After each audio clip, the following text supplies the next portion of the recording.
Hey there. Well, today got a lot of work done. Did a little bit of milling around up here around my pawpaws.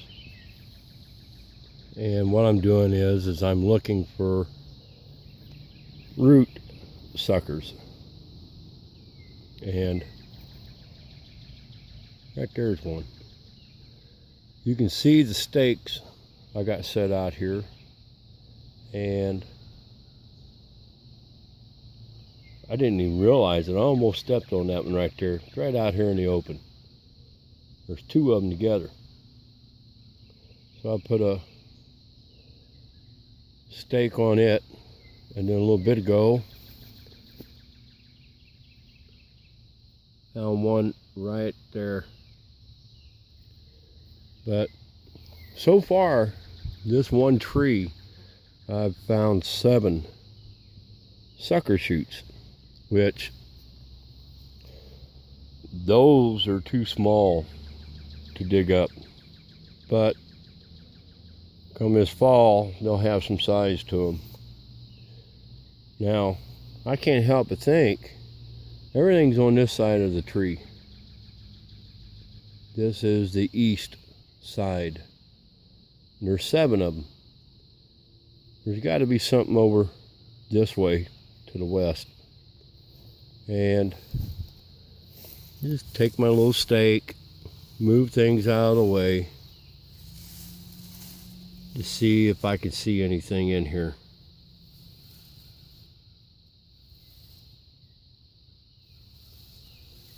There's got to be something in here somewhere.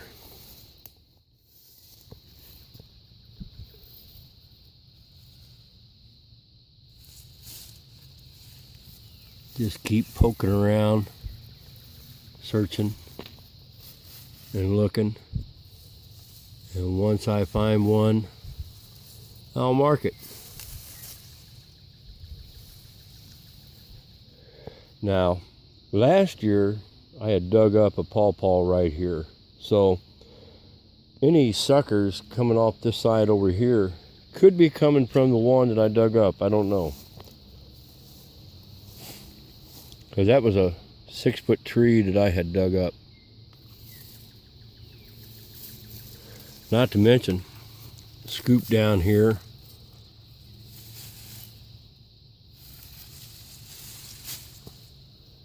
You can see that one over there by that stake.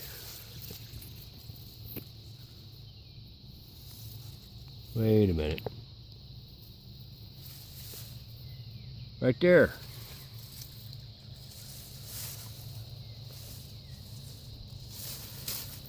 Got a little pawpaw right there. See it?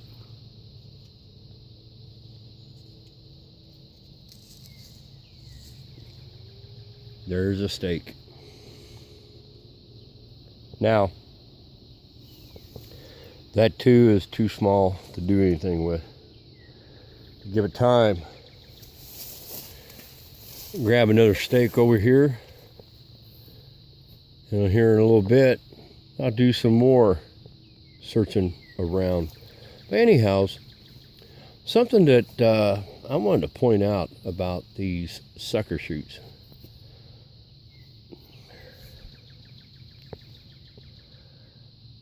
They're a lot different than a seedling.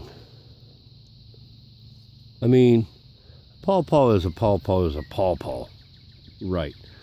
But the sucker shoots, when they come up, I don't know, it's just something different about them, which that's a healthy looking young sucker shoot.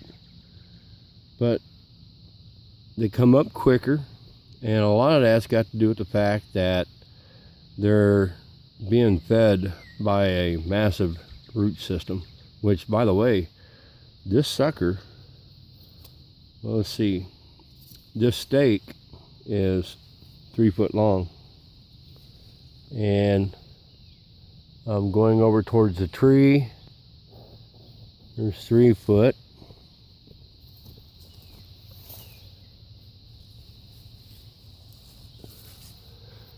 That sucker is 6 foot away from that tree. and this one here also. But now, like I said, something I noticed about these suckers are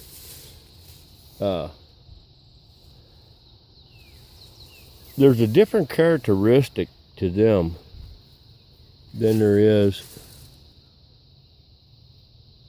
to a seedling. You leave them in the ground long enough, they grow faster than a seedling. They establish themselves much quicker than a seedling. I'm still kind of prodding around in here to see if I can see anything. Don't see nothing else in there. But that tree right there is trying to establish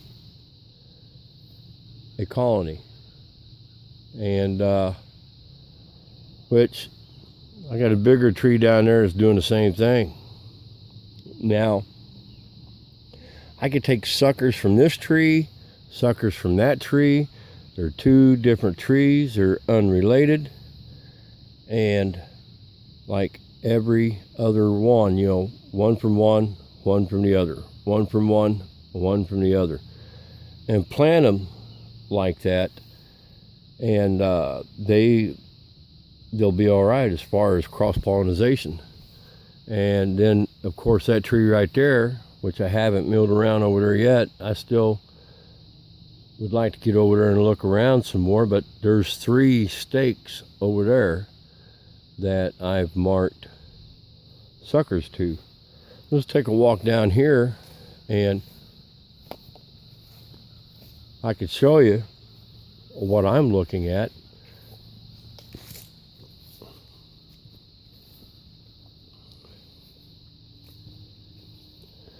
These suckers right here, especially that one right there, has a good size to it. I could sever the root to that and see if it lives. That's a good candidate to be transplanted. And we're real close on this one and this one. This one right here is a pretty good looking sucker shoot, and as you can see, there's one right there, and you could see the stem on that. That's got a good healthy stem on it. But I've been holding off on these right here because I want to see something from those other 2 trees down that way. Now this year I've got a lot of seedlings, which I'm waiting. That right there was a seedling from 2018. We'll let it be. And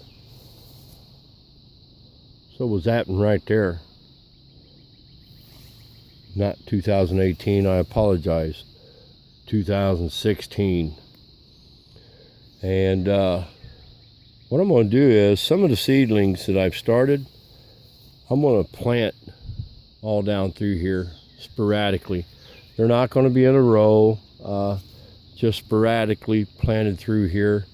And when they do get established, which they will,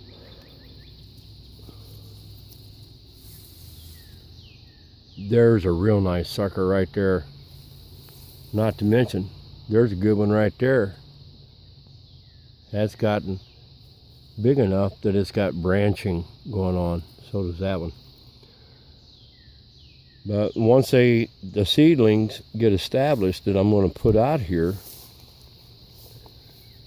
I'm going to cut these poplars down, take them all the way down to the ground, drill holes down into the stump, and I'm going to pour Roundup inside that stump, because those will keep trying to come back if I don't.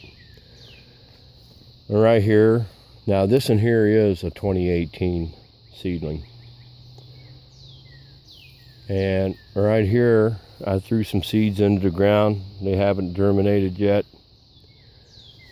And this one right here, it too is a 2016 seedling.